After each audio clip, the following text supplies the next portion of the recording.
Once more, our oral history microphone is on the road, and we're visiting today in Simpsonia. We're at Wedgwood Apartments, a beautiful location, and we're visiting Rose Copeland. That's We- Westwood, sir. What did I say? Westwood Westwood? is what it is. All right. Well, thank you very much, and we're glad you allowed us to come by. Now, would you tell us how long you've been around this area? All my life, only a few years in Detroit. Now, I was born, though, in Grays County, and then we moved to Marshall.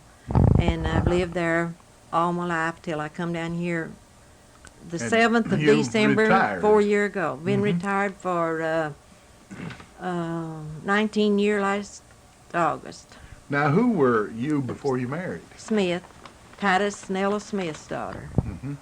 What part of the county did you live most of the time? Was it- Right on the Marshall and Grays County line most of my life. I was born in Grays County, about 2 miles, and I went to school at Bond Schoolhouse. And then we moved to Marshall County on the Grays and Marshall County line, and I went to high school at Simpsonia. Mhm. And a lot of times we'd walk, and we walked over at Bond School, too, walking snow knee deep. It snowed then before Thanksgiving. And we walked, well, we drove a horse and buggy part of the time, too. You think the weather's changed now? Yeah, I from know what it was? has. Huh? I know it has, 'cause we had real cold weather then, and of course no way of heating the house or anything like that, and we'd have water froze in our water bucket with a dipper. Kids wouldn't think about not having no running water or no fans, no heater or nothing, and the fire'd go out, and we'd have to build a fire new of a morning and get everything warmed up. Did you ever burn on one side and freeze on the other around the fireplace? Well, yeah, we didn't have a fireplace. We had a stove, but Grandpa Smith had a fireplace. And I like a fireplace. Well, we did have a fireplace before our house burnt, too. We had a house to burn, and we had a fireplace in Did you here. ever bake your legs till they mottled? Yeah. Kind of look like marbleized? Yeah. And our house burned when my sister was 3 weeks old. And then we moved in the store. We was running a grocery store, and we moved in the grocery store then and put it over to one side, and we lived there then, well, till all of us married. No, till part of us was married anyway. And Well, now, now when me and my husband built a house, we just built a little, first his building is 2 rooms, but we just moved in 1 room, and he cut boards to cover the roof with. You know, it's like he slawed them out, those shingles, only they're not shingles, they're boards. they And were boards. He split them out and Did he covered have a that. froe and Yeah. rive them out of Yeah. oak? Probably. Yeah, and they're still on the house. There's a tin roof over it now, but those boards are still there and it's never leaked. Now we've got the other roofing on the other side, and it's leaked till my son's had to cover it twice, but those boards still don't leak. My dad had a froe, and we never did. Well, in fact, he didn't own a place till after I'd finished college, but places where we lived, the roof would get to leaking, and he'd make a few boards to patch it with. Yeah.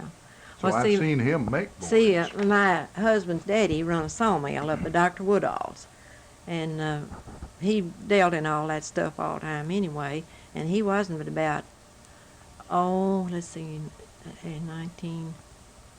22 or 23-year-old when we built this first house, just a little house, and he covered all the whole 2 rooms with the boards, but then we just lived in one until after, just before our daughter was born, we got in the other room.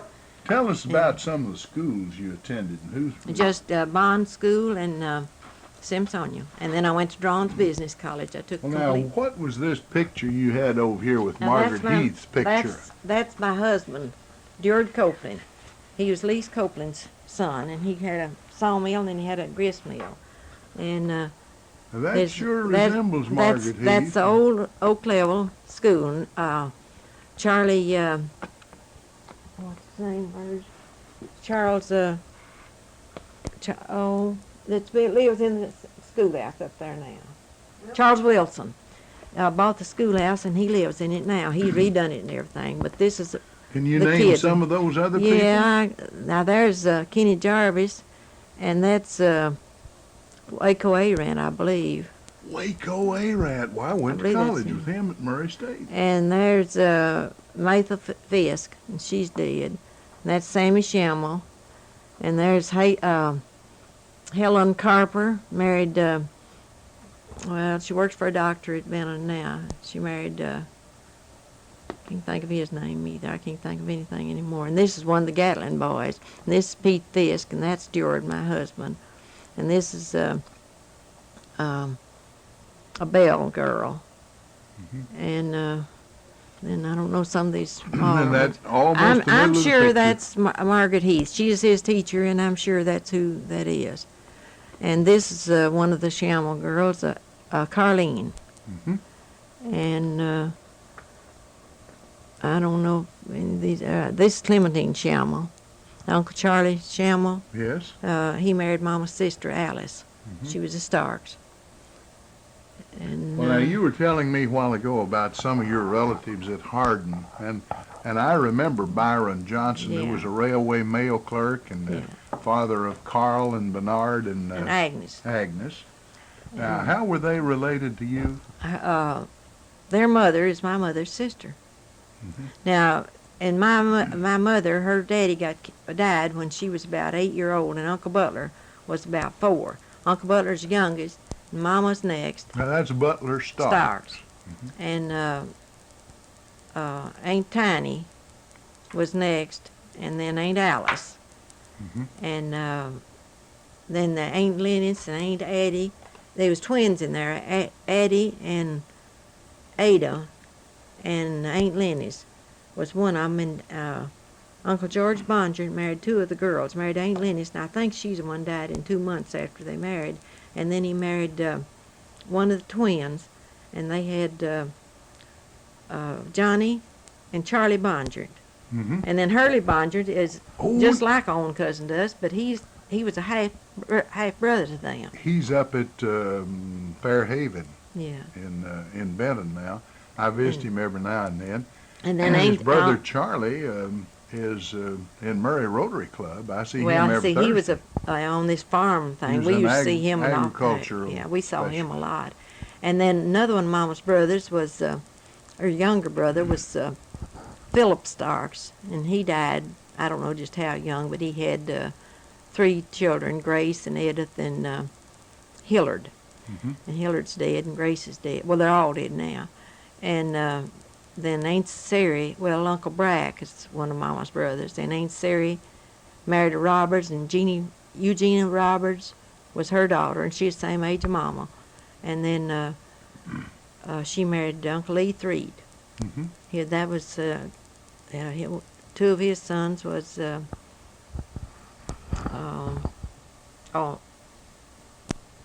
what was those boys' name? Well, they run a grocery store out there. That's not Yeah. anything. But Grandma raised, I thought it was 12, but I think it was, when it got county, it was 10 children to be grown, and 5 of them were school teachers.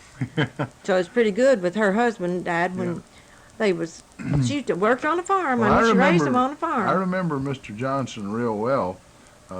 There were 2 railway mail clerks who went to Hardin Church of Christ, where I went. Well, that's where, The no. other one was Boris Utley's dad. Now, let's see. Now, Uncle Butler and Grandma Starks, Roseline, she was a Darnell before she married, and they went to church at Union Hill.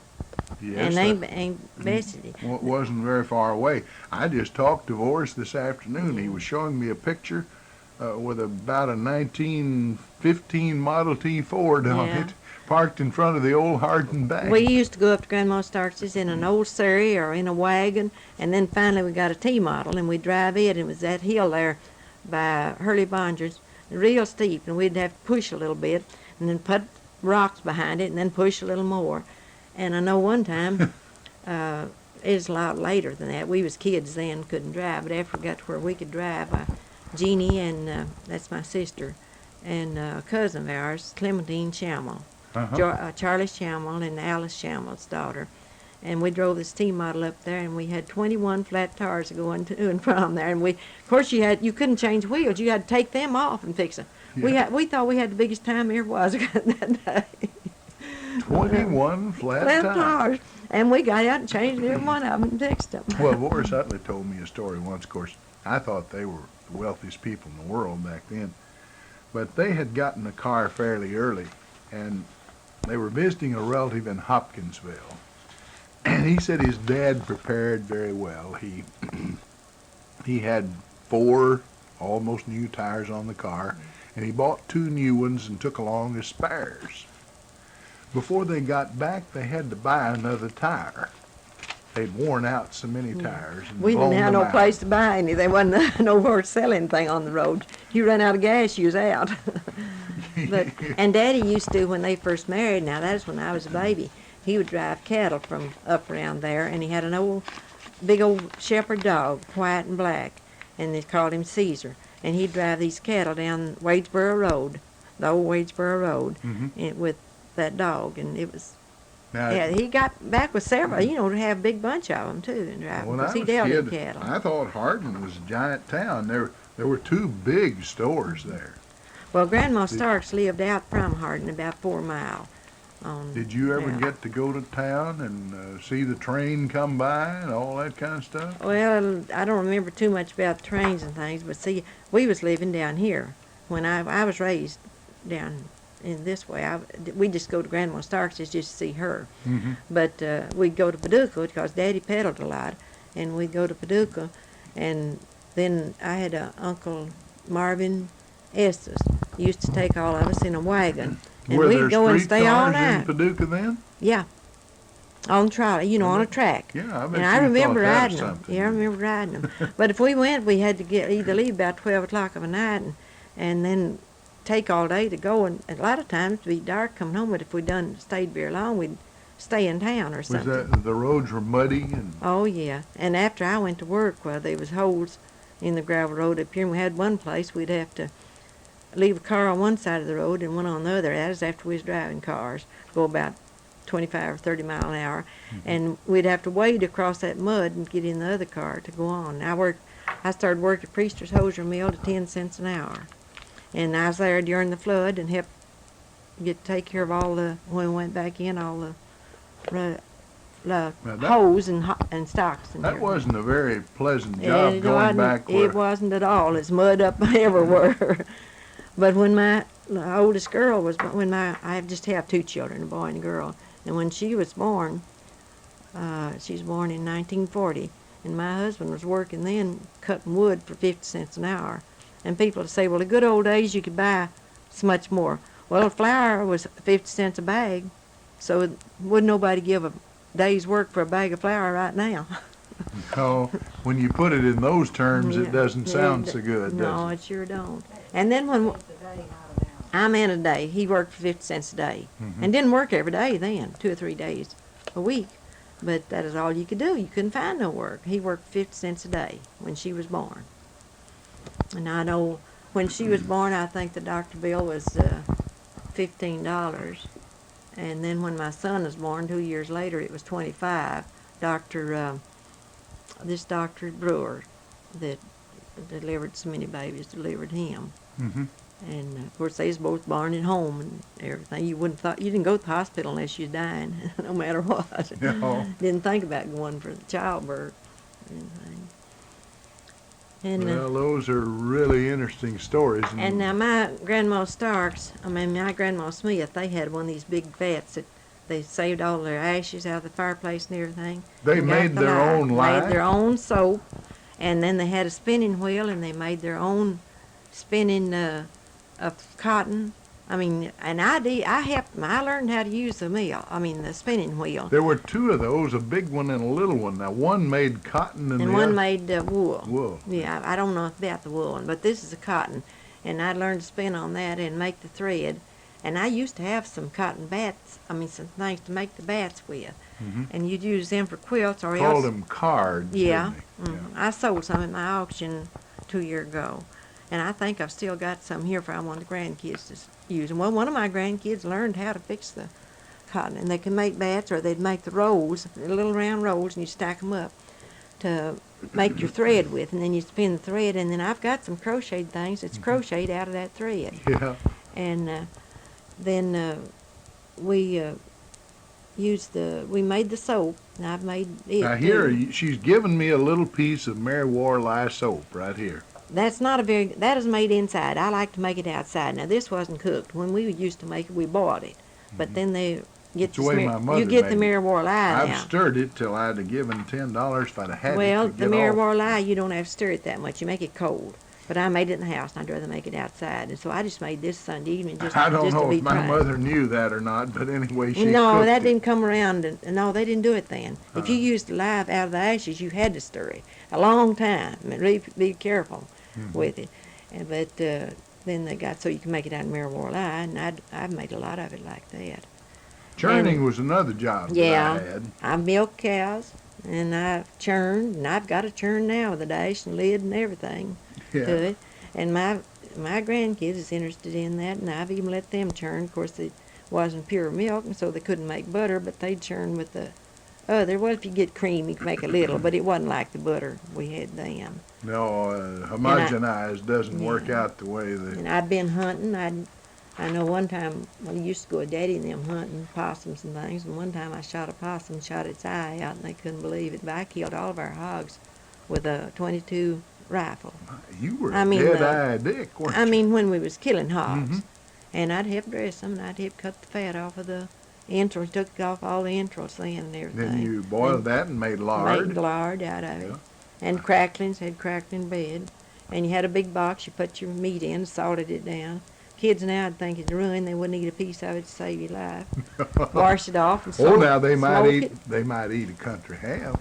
Well, if they didn't know how it's fixed, I mean, if they thought they wouldn't if they thought it laid in salt that long, Salt and then all washed winter. off and then put up and hung up and fired underneath it to so long to brown it. Now then they put the artificial stuff on it to brown them. And they don't taste the same either. I finally convinced my dad that we salted them too long, I think. Well, you had to wash all that off, and then when you cooked the ham or anything, you'd have to boil it in water to get the salt out. You need to boil it 2 or 3 times to get the salt out. Then it's salty, you couldn't eat it. I want to know how you ever got over around Oak Level and met this fellow you married. Well, I didn't live there, but 2 miles from there. Is that all Yeah. the distance it was? Uh-huh. Well, I met him when he was about 8-year-old at Sanctified Church. We had arbor meetings, and that was your recreation then, to walk and go to sanctified meetings to church, or go to a play party, or have a candy breaking, or a candy pulling, or something like that. Now you mentioned an arbor. What was an arbor? Well, you fixed a lot of poles up, and then you made leather poles across it for a cover, and then you just cut bushes and throw it up on top of that. And there's always all through the summer, well, there was 3 or 4 brush arbor meetings around everywhere, Going on.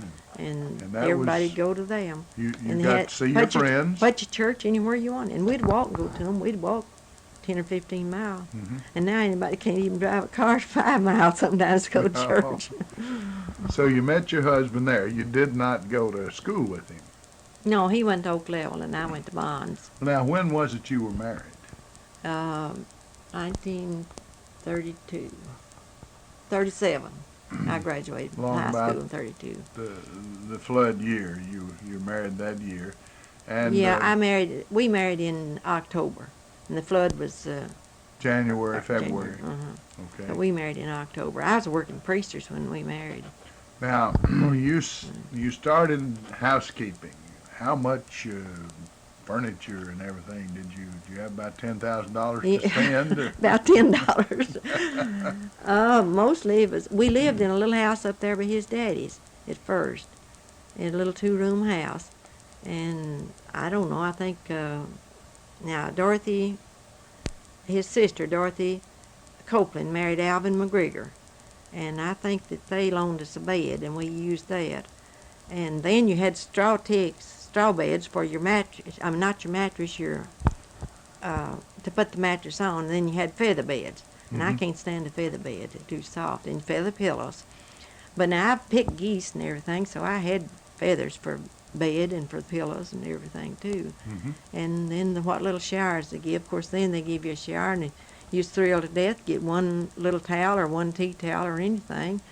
And now you've got to get a whole big set of them, or They think Well, people simply didn't have very much money. they couldn't. No. And I'd rather had homemade things anyway. Yeah. And then we moved, started building this house out. He tore down my grandpa's old house, and we built this little 2-room house out of it. And then we had to buy the windows and things to put in it. And the floor, we didn't get one floor. We lived in it about a year before we had both floors in it. Had a little square cook stove, of course, wood cook stove, and flat irons to iron on. And you heated those irons on top of the stove. Yeah, and ironed, and I'd always heat. I just loved to iron her little dresses like that on them. It wasn't no trouble then at all, I didn't think. Of course, that's when it's done all your cooking and everything too. Mm-hmm. But the stove, I still wish I had the little stove. I think there's. Wasn't it horribly hot in the summer in that kitchen? We didn't know it then, though. People couldn't go through that now. They're used to air conditioning, but we didn't know it then. And we'd hang, of a night, we'd wet sheets and things and hang them up over the doors and windows to let the cool air come in through it. And I wanted to tell you about the medicine things, too. Now, first, my Grandpa Starks and my Grandpa Smith used to make hickory bark. And I think the bark was thicker then because it was about half an inch thick. Mm-hmm. And he'd make toothbrushes for us and curl them all up on the top. And you brushed your teeth with that. That was back when I was a kid, before you could buy Mm-hmm. a toothbrush. Mm-hmm. And then he made crochet needles for us. And we'd tear up rags, old rags and things, and crochet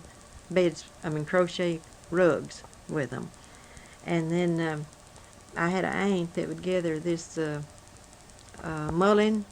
I don't Yes. see any more of that anymore. And she made cough syrup out of that. I've heard of that. And my Grandma Starks my Grandma Smith made cough syrup out of rock candy, and I think she used glycerin and whiskey. Mm-hmm. And that was a good cough syrup. Mm-hmm. Of course, everybody uses salt water for everything. It's still good. Still the best disinfect you can get. It is good. Because I had all sore throat and mouth and everything, and I've used all kind of doctor's medicine. I just started rinsing with salt water all the time. It's doing better than all the bought stuff I bought. Yeah. I just started. And they'd used to gather catnip and they'd give I babies that. Yeah, I never did do that, and Mama never did give nothing like that to our kids, but a lot of people did. And I never did gather much wild greens. Now, Doc and Pope with turnip greens, I love it, but I don't know anything about gathering any of the rest of it. But my Aunt Hetty Smith used to gather a lot of greens of all kinds and cook them, and they're good. I've But eaten a lot I of love poke the salad. Doc and poke salad and turnip greens. I love them. Of course, we canned everything and healed them up. And we had a cellar though, be on the side of that we could keep a You lot of picked things blackberries. Daddy sold things like that, and we'd pick dewberries. We had a big field of dewberries, and we'd pick them, and then we'd buy other people's and take them for them. And he sold rabbits and chickens, and we'd go pick them up at groceries and take them down to the market. Now, before the time gets away, I want to ask you if you had any children. I got two, a boy and a girl. Bruce Copeland and Janice Lamb. She married Dwayne Lamb from Coldwater. And Bruce Stevenson married Stephanie Souders from Brookport. And they both live, Jan lives at Sand Hill, close to Sand Hill, and Bruce Stevenson lives just about a half of a mile from here, and he's manager over Austin's periodicals. He went to work there as soon as he was old enough to go after he graduated. He just barely was, he went to work on the week he's 18, but he wasn't old enough to land, and he worked on, when they was fixing this Kentucky Parkway down around Reedland, he worked on that till he was old enough. And my daughter then married Dwayne Lamb, and he's a logger. And they've got 3 children. They've got a girl. I was going to ask you about the grandchildren. Yeah. They had a girl, 2 girls. One of them was 16. Judy, she married David Smith. And Gwenda married Randy Fay. And she was 12, and Judy was 16. And then they had a little boy that was born. He's 14 now. He's Mitchell. Yeah. And I've got... So they're all close enough they can come to see you. Yeah. And, Judy lives upon the Mayfield and Simpsonia Highway. She married Cartez Smith's son. And Gwenda lives at Paducah and works at Western Baptist Hospital in the purchasing department. She works in the office there. And she's got a little boy. He'll be 2 in June. And Judy's got 2 little boys. One's 9 and the other one's 4. Mm-hmm. So I've got 3 grandsons and 3 great-grandsons and 2 granddaughters. Now you've got all kinds of things laying around here that bring back memories to me. Now here is a Y-shaped piece That's of made out wood, of tree limb, Made out of hickory. It's a flipper. hickory, and that was what we called a flipper. Yeah, and you cut up automobile tires and tied them on there, and then you put a little piece of leather down here, and you could. And the first time we'd lived in Detroit. Put a rock in that, and Yeah. it'd throw it a quarter of a mile. And my little boy was about 2 or 3 years old, and my husband made this for him, and he was trying to show him how to shoot it. Well, he put the rock back away from it instead of putting the flipper, or instead of the rock in front of him, and he shot himself in the face the first time he shot it. But my daughter had one too. He made one for my daughter and for my son too. Now here's And a this- tobacco peg. Yeah, that's my Uncle Butler Starks' tobacco pig, and they set tobacco. I've got it all I polished blistered up my and hand a lot everything. of times on those things. because I'm going to give this to Judy, and she's going to put it. She's got some old things like that, and she likes to put them up on the wall and keep them for her grandkids, because her husband's a farmer. And then this is what, when they finally got around to selling milk and cream and stuff, this is how little cream you got it at restaurants. Mhm. After you got where you could afford to go to a restaurant or something. Yeah. And they kept creaming that. Now, This is Battenberg work that nobody does anymore, and most people don't know what it is. it appears to be kind of like do a all of that lace with- or crochet or. You do all of that with just a regular sewing needle. Only you buy this little thing here and you put it together. And they made some of them in grapes. My mother bought them in Is that grapes. a doily or? It's a square. Mhm. And I've got one that goes on a pin. Now this is embroidery in here, but it's embroidery that you don't do anymore either. And this is a real good lace. You don't find that anymore.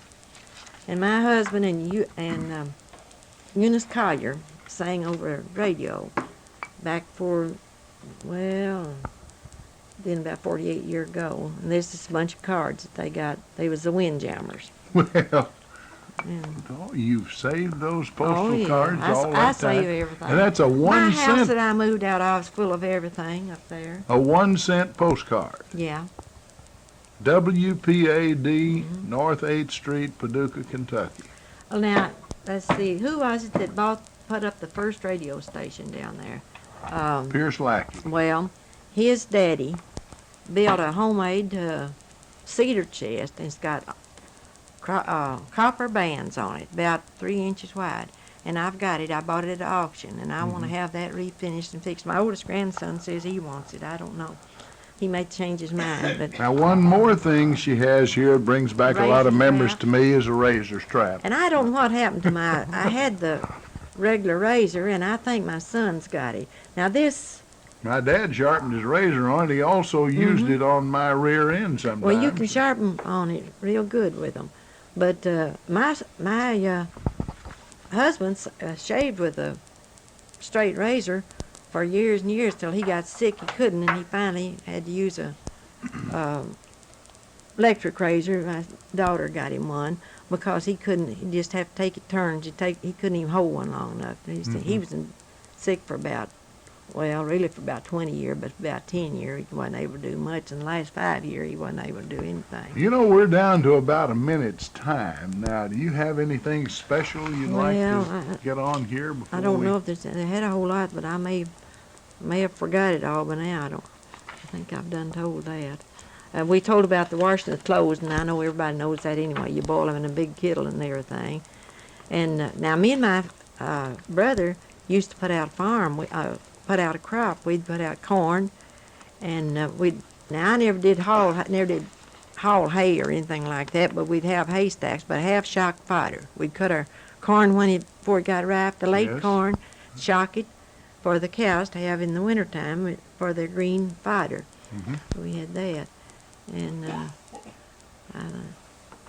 course we didn't. And going to work, we didn't have no heat on our cars or anything, and that's another thing a kid wouldn't think of now. It'd take us about an hour and a half to get to work, Yeah. and we'd put brick and wrap them up in something, put them in the car, or else we'd put a lantern in there and have the get warm by that. And sometimes they'd catch fire and we'd have to pitch them out or something, but Well, Rose Copeland, thanks for letting me come. It's been a real joy to visit you here at Westwood in Simpsonia. of course, no Ray radio Mofield, and no TV. and we no, now return you to our studio in Benton. We didn't have no radios or no. First, we got a radio, one of those round cylinders, but you couldn't half hear on it. But we was thrilled to death. We thought that was really something.